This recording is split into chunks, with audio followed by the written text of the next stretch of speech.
Today in the studio we have two very special guests, Courtney and Jen from AMRRIC. How are you ladies? Great, thanks John. Good to be here. It's wonderful to be here. Thanks for having us. No worries. First of all, what does AMRRIC stand for? It's a mouthful.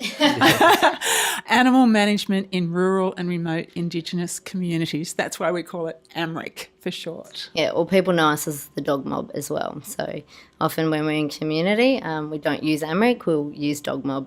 Your field of work is pretty unique. Can you give us an overview of what you do? Yes, we're a pretty small organisation with a huge reach. We work nationally. There's 4.5 of us. But we collaborate. That's how we get the big reach that we do. So we facilitate vet programs and education programs in remote Indigenous communities right across Australia. We're national, so even though there's not many of us, we target a lot of areas and we work with a huge range of people, from ranger groups, local CDP groups. We work with the local councils, so we try and work with as many community people as possible. Aboriginal corporations, yeah. So what sort of reception do you get when you visit the communities? Usually the invitation comes from the councils or Aboriginal corporations, so we're always working with the local people. So generally fantastic. Vet programs are very expensive. As you know, most communities are a great distance from vet clinics, so people just don't get the services that they need for their dogs, and dogs are really well loved. Yeah. So when we come with a mob of vets, and usually half of them are volunteers, then people just generally welcome us with open arms. And Courtney does the school education and community education. So that's good because I get to work with the women in community because often they're in the schools, and I'm working within the FAF centres as well. So I get to work with the young ones, and then the messages spread throughout the community so the young ones that the dog mob are in town. We have an open door policy as well. So any community member are allowed to accompany their dog to the clinic. We welcome it. We encourage people to actually bring their dogs to us. But if they can't, we have a vehicle that goes around a bit like a school bus, collects all the dogs, brings them to the clinic, drops them off, and then takes them home again afterwards. But anyone can come and sit in and view surgery. So it's really interactive, and it's great for people who are a bit unaccustomed to have veterinary programs because they can see what's happening to their animals.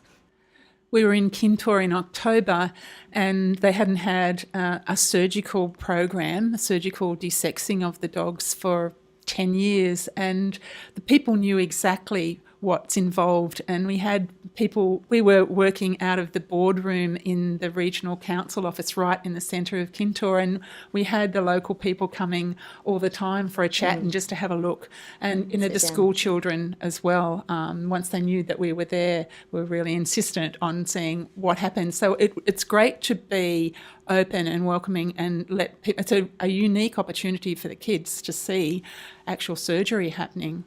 How often do you revisit the community? Some communities we aim at least once, so annually, but yet again it depends on funding. Some communities we don't get to visit every year, but to have a program twice a year would be great. Most of the regional councils in the Northern Territory try to have a vet program at least every 6 months.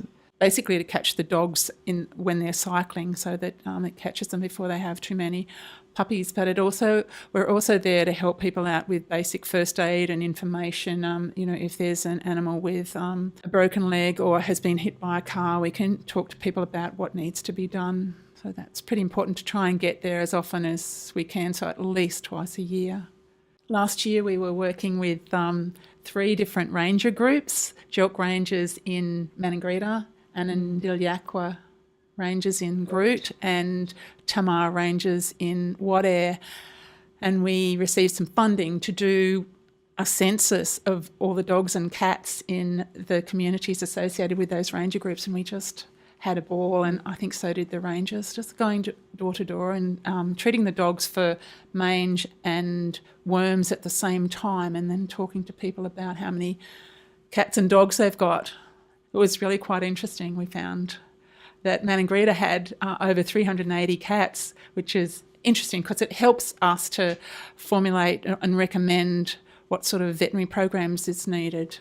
I never would have realised there was that many We. cats and dogs out there. Just cats, that's a lot of cats. Yeah. Cats Out have in been a on the small increase. community. Yeah, Yeah. definitely in the last probably 12 months.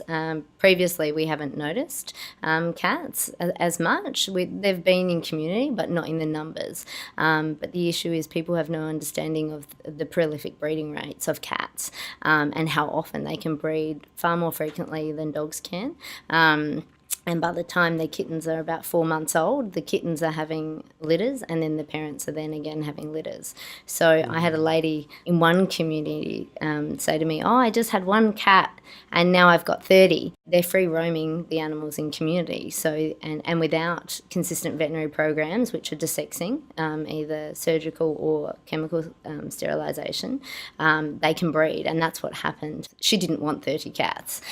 She only wanted one, but she didn't understand. Yeah, she wasn't aware, and she didn't have access to veterinary services to stop her cat breeding. And cats really catch people out because they're used to dogs breeding twice a year, and cats can breed 4 to 6 times a year, so it's all a bit crazy. They really get out of control fast. Do you find that going to the community and doing these things that people are more willing to learning about caring about their pets? Absolutely. When there isn't a program and there's dogs and cats breeding prolifically, then the number of dogs increases the nuisance factor. Mostly community residents really value desexing because of the change in the dogs. They tend to put on a little bit of weight as well. They don't eat as much. And they're calmer and quieter and more faithful, and they still protect the home. So it's all good in desexing. People see the change in their animals. So people often come to us and their dogs are covered in ticks, which is really common, especially at this time of year with the wet season. It's horrific, the moisture. The ticks breed up in the grass, and then when the dogs are running through the grass, they jump onto the dogs. And when people see that the medicine, once you've given them the medicine to remove the ticks, and people start seeing the ticks fall off, next time you're there, they're wanting that same medicine because they understand the effect that it had. So that's the two main aspects of the veterinary program is, number one, desexing. It's usually surgical, but sometimes it's chemical. And number two, parasite control, which means controlling mange and ticks and worms. So you must have some great success stories for what you've been doing out in the communities. Yeah, we do. So Manangreta was a great one. We ran a program there back in 2017 now, is it? No, 2018. 2018. I'm losing track of my years. 2018. And across that week, we had huge success with the program. There hadn't been a major veterinary program happen there for a long time. It had smaller veterinary programs happen, but not a veterinary program with the amount of individuals there to cater. We had, I think, 5 veterinarians. We had 3 vet nurses, and we also had workers from the West Arnhem Regional Council assisting us to go and collect dogs. So we work really closely with local people who are often our liaisons. We don't walk around community or approach people without having a community liaison. We desexed 230 and we did a huge number of cats in that time as well.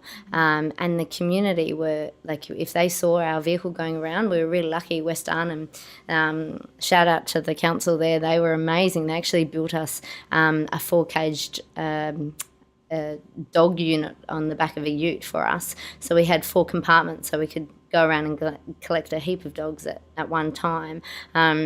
And during the course of the week, people would see the van and come out of their house, start yelling to us, saying, "Oh, in here, we've got dogs, got pussycats that we need doing." So yeah, people were loving it, and we managed to get 230, and we could have kept going if we were there longer. The need was huge. And same in Kintore, that was also last year that Jan was mentioning before, that had a program 10 years ago.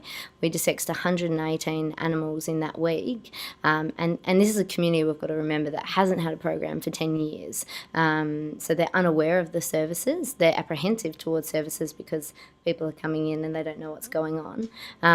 But after a few days I'd been in the school, same thing, people were calling us down the streets. I had children in the school grounds calling me over to the school grounds to get dogs, people taking me to their homes to get dogs. And it was a really wonderful experience. We did a community barbecue. People came down for face painting. We had dog games. The only thing we didn't do was a dog wash, but it was great fun. And the community, were really receptive of it. It's been great, hasn't it? Yeah, always is. Yeah. We also work in the local town council within Darwin here. So we work in Bagot, Memorama and Callala, and we provide a bi-monthly parasite control program. And since we've been doing that, some of those communities had severe tick burdens and mange issues. We've been going for about 6 years now, providing this service. With Darwin City Council. Yeah, Darwin City Council and Yili Yurrung Housing funds us. Been supporting us. They've been wonderful. And so we go around with Darwin City Council and we treat all the dogs for ticks and worms.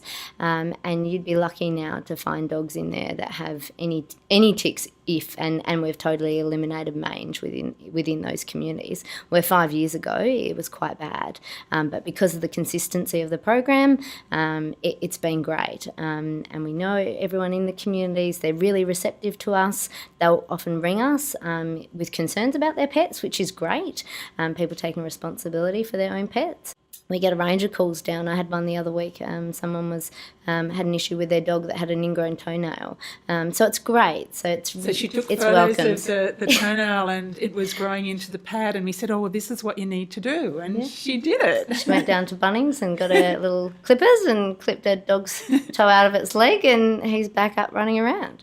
So it's the big stories and it's the small stories, but it's giving people a hand to know what to do and empower them to make the choices and make the decisions to care for their pet. They just need, the skills to do so and the knowledge of what medications work, what ones don't, and it works really well. All right. Thanks, ladies, for coming in to talk with us. You ladies are doing such a great job out there in the community, as you've just said, and of course with your organisation, AMRRIC. Thank you very much for coming in. No, Thanks, you. John. Thank you for having us. It's been really fun.